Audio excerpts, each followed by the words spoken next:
Marami na pong nag-endorso sa atin. Yung mga iba't ibang political party, nag-endorse na sa atin ang NUP, nag-endorse na sa atin yung Lakas, nag-endorse yung LDP, yung isang bahagi ng Liberal Party.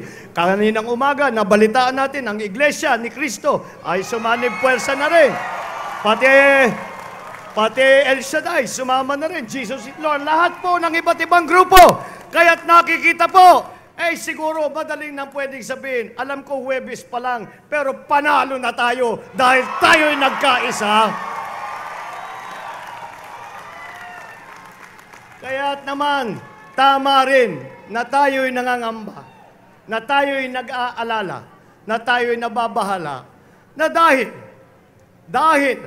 sa takot ng ating mga kalaban, na pinangungunuan, ngayon lang tayo nakakita, yung buong gobyerno,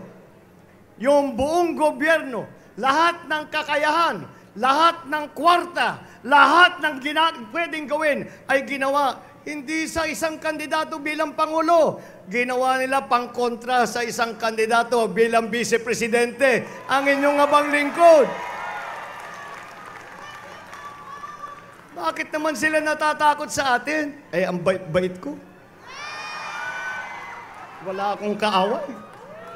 Nakita niyo naman, kung mura-murahin ako ng kung sino-sino yan, kung atakihin ako ng kung sino-sino dyan, tayo ba'y sumasabay sa kanila?